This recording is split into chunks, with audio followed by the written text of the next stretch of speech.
નમસ્કાર મિત્રો, MS voice Gujarati YouTube ચેનલમાં તમારું હાર્દિક સ્વાગત છે.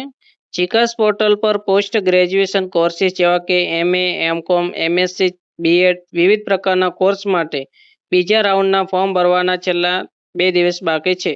જે પણ વિદ્યાર્થી મિત્રોને ફોર્મ ભરવાના બાકી રહી ગયા છે તેઓ જીકાસ પોર્ટલ પર ફોર્મ કેવી રીતે ભરી શકશે તેને લગતી બધી જ માહિતી આ વિડીયોમાં જણાવવામાં આવશે. જો તમે ચેનલમાં નવા છો તો ચેનલને સબસ્ક્રાઇબ કરી લેજો અને વિડીયોને પૂરો અંત સુધી જરૂર દેખજો, એટલે તમારે ફોર્મ ભરવામાં કોઈ પણ પ્રકારની તમને પ્રોબ્લેમ આવતી હશે તો તેનું પણ સોલ્યુશન તમને આ વિડીયોમાં મળી જશે. ફોર્મ ભરવા માટે તમારે સૌપ્રથમ ગૂગલમાં જવાનું છે ને ત્યાં તમારે જીકાસ લખવાનું છે. ત્યારબાદ તમારે અહીંયા પર ક્લિક કરી દેવાની છે.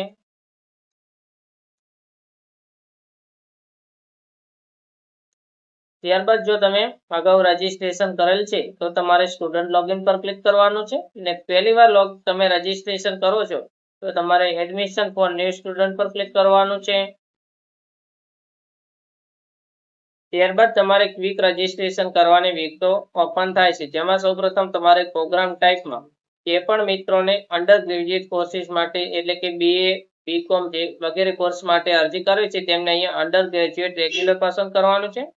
ત્યારબાદ જે પણ મિત્રોને MA, MCOM, MSc જેવા વિવિધ પ્રકારના કોર્સિસ માટે અરજી કરવાની છે તેમને post graduate regular including PG diploma પસંદ કરવાનું છે. જે પણ મિત્રોને BEd કરવું છે તેમને BEd ને જે પણ કોર્સિસ કરવા છે તે તમારે પસંદ કરવાનું છે. ત્યારબાદ તમારી અપાર ID ને ABC ID નંબર લખી દેવાનો છે. તમારી માર્કશીટ મુજબ નામ લખી દેવાનું છે. ત્યારબાદ તમારી જે પણ કેટેગરી લાગુ પડે છે તે કેટેગરી તમારે પસંદ કરવાની છે. ત્યારબાદ તમારે જાતિ પસંદ કરી લેવાની છે, પુરુષ સ્ત્રી જે લાગુ પડે છે તે. ત્યારબાદ જે પણ મિત્રો અપંગતા ધરાવે છે તે અપંગતા જે પણ લાગુ પડે છે તે પસંદ કરવાની છે. ત્યાર પછી શાળા છોડ્યાના પ્રમાણપત્રમાં તમારી જે પણ જન્મ તારીખ છે તે જન્મ તારીખ તમારે લખવાની છે. ત્યારબાદ તમારે બોક્સ પર ક્લિક કરવાનું છે. તેના પછી તમારી જે પણ રેગ્યુલર ઈમેલ ID તમે વાપરો છો તે ઈમેલ ID લખી દેવાની છે. તમારો મોબાઈલ નંબર લખી દેવાનો છે.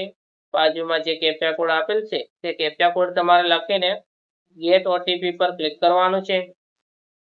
ત્યારબાદ રજીસ્ટ્રેશનમાં તમે જે મોબાઈલ નંબર અને ઈમેલ ID લખી છે તેમાં એક 5 ડિજિટના 2 OTP આવશે. સૌપ્રથમ તમારે ઈમેલ ID નો OTP લખવાનો છે. ત્યારબાદ મોબાઈલ નંબરનો OTP લખી દેવાનો છે.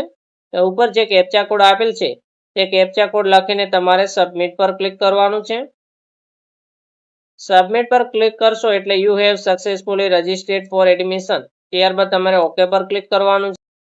ત્યારબાદ તમારા મોબાઈલ નંબર અને ઈમેલ ID માં એક તમને જીકાસ રજિસ્ટ્રેશન નંબર મળશે.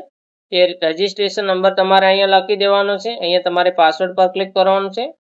ત્યારબાદ આપણે અહીંયાથી પોસ્ટ ગ્રેજ્યુએશન રેગ્યુલર સિલેક્ટ કરી દેવાનું છે. ત્યારબાદ જીકાસનો જે પણ તમારે પાસવર્ડ આવ્યો છે તે પાસવર્ડ લખી દેવાનો છે. ત્યારબાદ બાજુમાં અહીંયા જે કેપ્ચા કોડ આપેલ હશે તે કેપ્ચા કોડ લખીને તમારે સાઇન ઇન પર ક્લિક કરવાનું છે. લોગિન કરશો એટલે એક તમને અહીંયા પેમેન્ટ કરવાનું ઓપ્શન જોવા મળે છે, જેમાં તમારે ઓકે પર ક્લિક કરી દેવાનું છે. અહીંયા તમારું નામ, રજીસ્ટ્રેશન નંબર ને કેટલી તમારી ફી પેમેન્ટ કરવાની આવે છે તેની વિગતો જોવા મળશે. જે પણ ઉમેદવારોએ જે પણ વિદ્યાર્થી મિત્રોએ જનરલ કેટેગરી સિલેક્ટ કરી હશે તેમને અહીંયા 300 રૂપિયા ફી પે કરવાનું આવશે. તેના સિવાયની બધી જ અનામત કેટેગરીના વિદ્યાર્થીઓ માટે 150 પે કરવાના આવશે. ત્યારબાદ તમારે ઇનિશિયેટ પેમેન્ટ પર ક્લિક કરવાનું છે.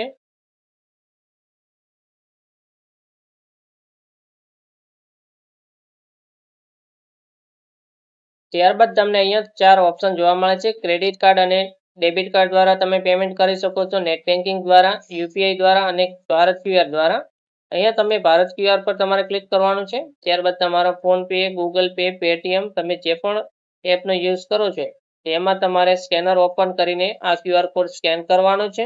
ને QR કોડ સ્કેન કરવા માટે પણ તમને સમય મર્યાદા આપવામાં આવેલ છે. 4 મિનિટમાં તમારે આ QR કોડ સ્કેન કરીને પેમેન્ટ કરવાનું રહેશે.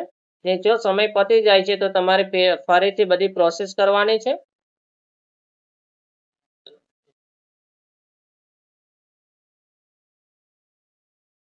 પેમેન્ટ સક્સેસફુલ થઈ જશે એટલે એક આ પ્રકારની પેમેન્ટની રિસિપ્ટ આવશે, જે તમારે ડાઉનલોડ ઓપ્શન પર ક્લિક કરીને તમારી રિસિપ્ટ ડાઉનલોડ કરી લેવાની છે. ત્યારબાદ તમારે ડેશબોર્ડ પર જવાનું છે. ત્યારબાદ તમારે અરજી ફોર્મની વિગતો લખવાની આવે છે, જેમાં તમારે સૌપ્રથમ પ્રોફાઇલ બનાવવાની છે. ત્યારબાદ તમારી એકેડેમિક ડિટેલ્સ લખવાની છે, તમારી કોલેજની પસંદગી લખવાની છે, ડોક્યુમેન્ટ અપલોડ કરવાના છે. ને ફોર્મ સબમિટ કરવાનું છે. સૌપ્રથમ આપણે અહીંયા પ્રોફાઇલ પર ક્લિક કરીશું. પ્રોફાઇલ પર તમે ક્લિક કરશો એટલે રજીસ્ટ્રેશન વખતે તમે જે ડિટેલ્સ તમારી લખી હતી તે મોસ્ટ ઓફ ડિટેલ્સ બધી આવી જશે. ત્યારબાદ અહીંયા તમારા પિતાનું નામ લખી દેવાનું છે, તમારી માતાનું નામ લખવાનું છે, તમારા પિતાનો પેરેન્ટ્સનો મોબાઈલ નંબર લખવાનો છે. ત્યારબાદ તમારી કેટેગરી જે પણ છે તે આવી ગઈ છે. એનો દાખલો તમે જે પણ તારીખે કઢાવેલ છે તે તારીખ તમારે લખવાની છે. ત્યારબાદ અહીંયા તમારી જાતિ મેલ ફિમેલ જે પણ છે તે ઓટોમેટિક આવી જશે. ત્યારબાદ તમારે જો અપંગતા લાગુ પડે છે તો તમારે અહીંયા ઓપ્શનમાંથી જે પણ અપંગતા છે તે તમારે પસંદ કરી લેવાની છે. ત્યારબાદ જો તમે લઘુમતીમાં આવો છો તો તમારે યસ પર ક્લિક કરવાનું છે અથવા તો તમારે નો જ રાખવાનું છે. ત્યારબાદ રિલિજિયસ ધર્મ તમારે જે પણ ધર્મ લાગુ પડે છે તે પસંદ કરી લેવાનું છે. ત્યારબાદ રાષ્ટ્રીયતામાં આપણે ઇન્ડિયન પસંદ કરવાનું છે. એના પછી તમારો આધાર કાર્ડ નંબર લખી દેવાનો છે, આધાર કાર્ડ મુજબ તમારું નામ લખી દેવાનું છે. અને ત્યારબાદ અપર આઈડી ઓટોમેટિકલી તમે રજીસ્ટ્રેશનમાં લખેલા છે એટલે ઓટોમેટિક આવી જશે. અહીંયા આધાર કાર્ડ અને આધાર કાર્ડ મુજબ નામ લખવું ફરજિયાત નથી. જો તમે આધાર કાર્ડની વિગતો લખવાની બાકી રહી ગઈ છે તો પણ ચાલશે. ત્યારબાદ તમારે અહીંયા વિદ્યાર્થીનો ફોટોમાં તમારો તાજેતરનો જે પણ પાસપોર્ટ સાઇઝનો ફોટો છે તે ફોટો તમારે ચૂઝ ફાઇલ પર ક્લિક કરવાનું છે, ફોટો સિલેક્ટ કરવાનો છે અને અપલોડ પર ક્લિક કરવાનું છે એટલે તમારો ફોટો અપલોડ થઈ જશે. તેવી જ રીતે તમારે તમારી સિગ્નેચર પણ અપલોડ કરવાની છે. ચૂઝ ફાઇલ પર ક્લિક કરવાનું છે, ફાઇલ સિગ્નેચર સિલેક્ટ કરવાની છે અને તમારે અપલોડ પર ક્લિક કરવાનું છે એટલે તમારે સિગ્નેચર પણ અપલોડ થઈ જશે. તમે નીચે જશો એટલે તમારે એડ્રેસની વિગતો લખવાની આવે છે, જેમાં તમારે સૌપ્રથમ હાલનું સરનામું લખવાનું છે. હાલ તમે જે જગ્યાએ રહો છો તે જગ્યાનું તમારે સરનામું ટૂંકમાં બોક્સમાં લખી દેવાનું છે. ત્યારબાદ અહીંયા રાજ્યમાં આપણે ગુજરાત પસંદ કરી લેવાનું છે. તેના પછી તમારો જે પણ જિલ્લો છે જિલ્લો પસંદ કરવાનો છે, તમારો તાલુકો પસંદ કરવાનો છે, તમારા ગામનું નામ સિટી જે પણ લાગુ પડે છે તે તમારે લખી દેવાનું છે. ત્યારબાદ પોસ્ટનો પિનકોડ નંબર જે પણ છે તે તમારે લખવાનો છે. ત્યારબાદ વિસ્તારમાં તમારે શહેરી વિસ્તાર લાગુ પડે છે કે ગ્રામ્ય વિસ્તાર તે તમારે પસંદ કરવાનું છે. તેવી જ રીતે તમારું પરમનન્ટ એડ્રેસ લખવાનું પણ આવે છે, જેમાં તમારે અહીંયા પરમનન્ટ એડ્રેસ લખી દેવાનું છે. રાજ્ય પસંદ કરવાનું છે. ત્યારબાદ તમારો જિલ્લો પસંદ કરવાનો છે, તાલુકો પસંદ કરવાનો છે, ગામનું નામ લખવાનું છે, પોસ્ટનો પિનકોડ નંબર લખી દેવાનો છે, વિસ્તાર કયો લાગુ પડે છે તે તમારે લખવાનો છે. ને જો તમારે હાલનું સરનામું અને પરમનન્ટ સરનામું બંને એક હોય તો તમારે અહીંયા બોક્સ પર ક્લિક કરશો એટલે પરમનન્ટ એડ્રેસ હાલનું સરનામું તમારે પરમનન્ટ એડ્રેસમાં ઓટોમેટિકલી આવી જશે. ત્યારબાદ તમારે નીચે જવાનું છે, જેમાં તમારે ધોરણ 10 ની વિગતો લખવાની આવે છે. સૌ પ્રથમ તમે જે પણ મહિનામાં ધોરણ 10 પાસ કરેલ છે તે મહિનો પસંદ કરવાનું છે. જે પણ વર્ષમાં તમે ધોરણ 10 પાસ કર્યું હતું તે વર્ષ તમારે પસંદ કરવાનું છે. ત્યારબાદ ધોરણ 10 ની માર્કશીટમાં તમારો જે પણ રોલ નંબર છે તે તમારે રોલ નંબર લખવાનો છે. જો ધોરણ 10 માં તમારે એકથી વધુ ટ્રાયલ છે તો લાસ્ટમાં તમે જે પણ માર્કશીટમાં પાસ થયા છો તે માર્કશીટનો તમારે નંબર લખી દેવાનો છે. ત્યારબાદ ધોરણ 10 માં તમારે કેટલા પર્સન્ટેજ હતા તે પર્સન્ટેજ લખવાના છે. ત્યારબાદ તમારે અહીંયા સેવ નેક્સ્ટ પર ક્લિક કરી દેવાનું છે. અહીંયા HSC ની વિગતો લખવાની આવે છે, જેમાં HSC પસંદ કરીશું. ત્યારબાદ એક્ઝામ બોર્ડમાં આપણે Gujarat secondary and higher secondary education board પસંદ કરવાનું છે. ત્યારબાદ પાસ કર્યાનું વર્ષ તમારે લખી દેવાનું છે, પાસિંગ મંથ પણ લખવાનો છે. તમારું ધોરણ 12 ની માર્કશીટમાં જે પણ સીટ નંબર છે, બેઠક નંબર તે લખવાનો છે. અહીંયાથી તમારે આર્ટ્સ, કોમર્સ, સાયન્સ જે પણ લાગુ પડતું હતું તે તમારે પસંદ કરી દેવાનું છે. ત્યારબાદ તમારે ધોરણ 12 ની માર્કશીટ મુજબ તમારું નામ લખી દેવાનું છે. તમારે ટ્રાયલ્સની સંખ્યા લખવાની છે, જેમાં તમે જો એક કરતા વધારે પ્રયત્ને ધોરણ 12 ની પરીક્ષા પાસ કરી હોય તો તમારે ટ્રાયલ લખવાના છે. ત્યારબાદ અહીંયા તમારે તમારા ધોરણ 12 ના ગુણ લખવાના આવે છે. અહીંયા ધોરણ 12 માં જેમણે પણ વિદ્યાર્થી મિત્રોને સાયન્સ હતું તેમને ફક્ત અહીંયા પહેલા થિયરીના માર્ક્સ લખવાના હતા, કેટલા ઓબિડિયન્ટ માર્ક્સ હતા તે લખવાના છે. ત્યારબાદ ટોટલ કેટલા ગુણ હતા તે લખવાના છે. ત્યારબાદ થિયરી અને પ્રેક્ટિકલમાં કેટલા ઓબિડિયન્ટ માર્ક્સ હતા, કેટલા મેળવેલ ગુણ હતા તે તમારે લખવાના છે. એ ટોટલ કેટલા ગુણ હતા તે તમારે લખી દેવાના છે. સાયન્સ સિવાયના તમામ વિદ્યાર્થી મિત્રોને તેમને જેટલા પણ ઓબિડિયન્ટ ગુણ હોય તે તમારે લખવાના છે. ત્યારબાદ ધોરણ 12 માં તમારી શાળાનું નામ જે પણ હતું તે શાળાનું નામ લખી દેવાનું છે. રાજ્ય અહીંયા ઓટોમેટિકલી ગુજરાત હશે.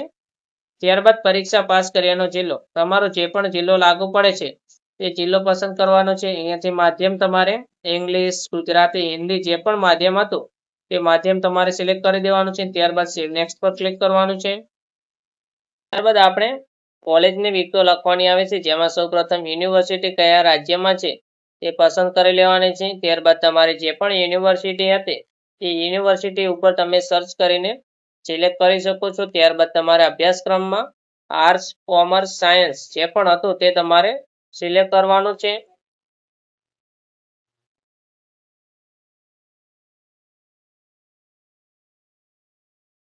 ત્યારબાદ તમારું ગ્રેજ્યુએશન પૂર્ણ થયાનું તમારે વર્ષ અહીંયાથી સિલેક્ટ કરી દેવાનું છે.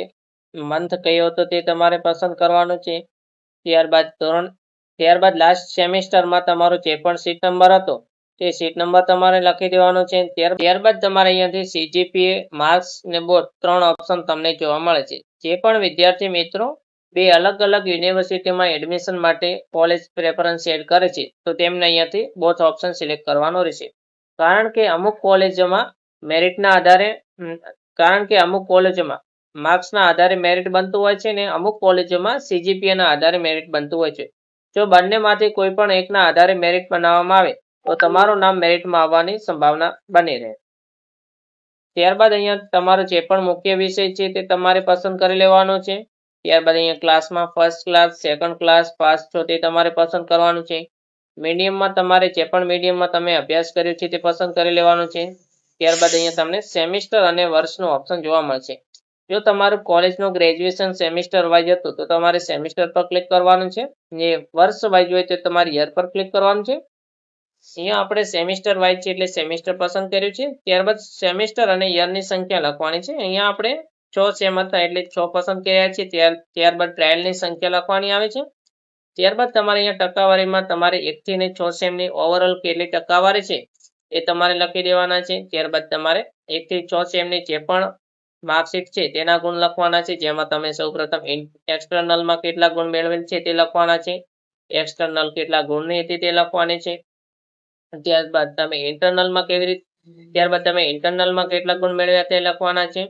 ઇન્ટરનલ કુલ કેટલા ગુણ હતું તે લખવાનું છે. ત્યારબાદ અહીંયા ઓટોમેટિકલી મેળવેલ કુલ ગુણ આવી જશે. ટોટલ કેટલા ગુણ હતા તે આવી જશે. તેવી જ રીતે તમારે બધા સેમના તમારે માર્ક્સ લખી દેવાના છે. ત્યારબાદ તમારે સેવ એન્ડ નેક્સ્ટ પર ક્લિક કરવાનું છે. ત્યારબાદ તમારે અધર્સ ડિટેલ્સ લખવાની આવે છે. જેમાં તમારે સ્પોર્ટ્સ કોટાની વિગતો જો લાગુ પડે છે તો તમારે તે પસંદ કરીને તેની વિગતો લખી દેવાની છે. ત્યારબાદ તમારે સેવ એન્ડ નેક્સ્ટ પર ક્લિક કરવાનું છે. ત્યારબાદ ડિટેલ્સ સેવ આવી જશે. તમારે ઓકે પર ક્લિક કરવાનું છે. ત્યારબાદ તમારી કોલેજ પ્રેફરન્સની વિગતો લખવાની આવે છે. સૌપ્રથમ અભ્યાસક્રમમાં તમે જે પણ અભ્યાસક્રમ માટે એપ્લિકેશન કરી રહ્યા છો તે તમારે સૌપ્રથમ પસંદ કરી લેવાનું છે.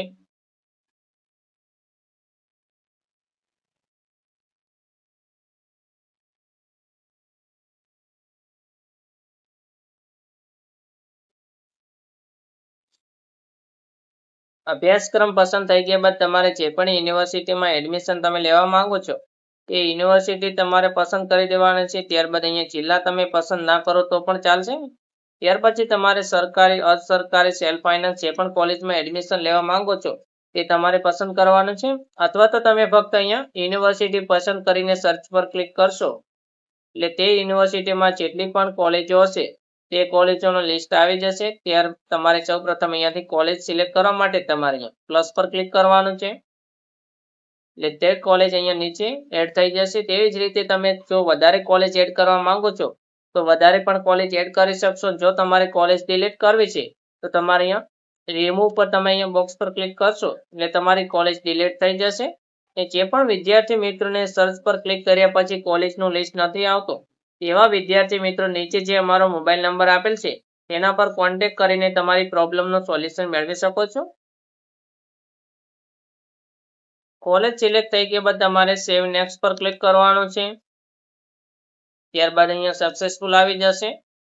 ત્યાર પછી તમારે ડોક્યુમેન્ટ અપલોડ કરવાના આવે છે. તેમાં સૌપ્રથમ તમારે ધોરણ 10 ની માર્કશીટ, ધોરણ 12 ની માર્કશીટ, શાળા છોડ્યાનું પ્રમાણપત્ર, જાતિનો દાખલો અને લાસ્ટ સેમિસ્ટરની માર્કશીટ તમારે અહીંયા અપલોડ કરવાની આવે છે. ત્યારબાદ તમારે સેવ એન્ડ નેક્સ્ટ પર ક્લિક કરવાનું છે. ત્યારબાદ તમે જે પણ વિગતો ભરી છે તેનું તમને એક પ્રિવ્યુ જોવા મળશે. અહીંયા જે પણ વિગતો છે તમારે એકવાર ચેક કરી લેવાની છે. વિગતોમાં કોઈ પણ પ્રકારની ભૂલભાલ નથી તે તમારે ચેક કરવાનું છે. ત્યારબાદ તમે જે પણ ડોક્યુમેન્ટ અપલોડ કર્યા છે તે બરોબર અપલોડ થયા છે કે નથી તે ચેક કરવા માટે તમે અહીંયા ફાઇલ પર ક્લિક કરશો એટલે તે ડોક્યુમેન્ટ ઓપન થઈ જશે. ત્યારબાદ નીચે જશો એટલે તમારે અહીંયા બોક્સ પર ક્લિક કરવાનું છે. ત્યારબાદ તમારે ફાઇનલ સબમિશન પર તમે ક્લિક કરશો એટલે તમારું એપ્લિકેશન સબમિટ થઈ જશે.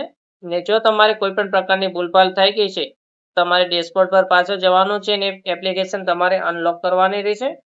વિદ્યાર્થી મિત્રને ઘરે બેઠા કોઈ પણ પ્રકારની ભૂલ વગર ફોર્મ ભરાવો છે તો અમારો અહીંયા જે વોટ્સઅપ નંબર આપેલ છે તેના પર તમે કોલ કે મેસેજ કરીને તમારું ફોર્મ ભરાવી શકશો. અહીંયા જે પણ વિદ્યાર્થી મિત્રોને ફોર્મ ભરવું છે તેમણે જ કોલ કે મેસેજ કરો. તેના સિવાયની કોઈ પણ પ્રકારની માહિતી માટે તમારે મેસેજ કે કોલ કરવો નહીં.